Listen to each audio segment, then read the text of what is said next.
సహా దేశంలో ఎక్కడా కనిపించని ఆర్థిక మాంద్యం ఇవాళ తెలంగాణలో మాత్రమే ఎందుకుంది. అంతా నాకే తెలుసు, అందుకే అంతా నాకే తెలుసని ఈ ప్రభుత్వం, ఈ ముఖ్యమంత్రి గారు అహంకారంతో, అజ్ఞానంతో, అనాలోచిత నిర్ణయాల వల్ల రాష్ట్ర ఆదాయం కుంటుపడ్డది.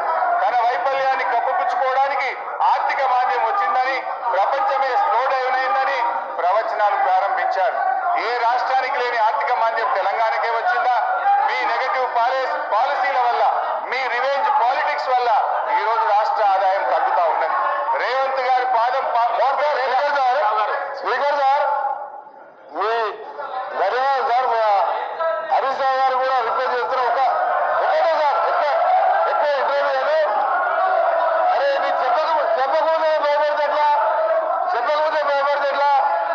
సార్ సార్ హరీష్ రావు గారు అమ్మకాల గురించి ఇతర విషయాలు చెప్తున్నారు. నేను ఒకటే పర్మిషన్ తోని సార్ ఎట్లా ఈ రాష్ట్రాన్ని సార్ ఒక చరిత్రలో ఎక్కడ లేని విధంగా ఎన్నికల ముందు ఒక 2 మాసాల ముందు ఔటర్ రింగ్ రోడ్ అనే రోడ్డుని ఫ్యూచర్ హైదరాబాద్ డెవలప్ చేయడానికి గతంలో హైటెక్ సిటీ కట్టి ఆ తర్వాత ఇంకా కూడా ఎక్స్పెన్షన్ చేయాలంటే ఔటర్ రింగ్ రోడ్ కాంగ్రెస్ ప్రభుత్వం రాజశేఖర రెడ్డి గారు ముఖ్యమంత్రిగా ఉన్నప్పుడు ఔటర్ రింగ్ రోడ్ వేసి అక్కడే జిఎంఆర్ ఎయిర్పోర్ట్ కట్టి అక్కడే ఫైనాన్షియల్ డిస్ట్రిక్ట్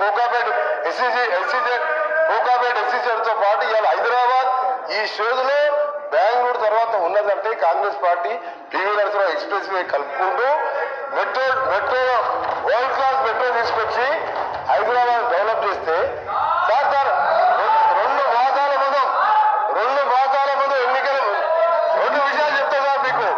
మన తెలంగాణ సభ్య సమాజం తలదించుకునే విధంగా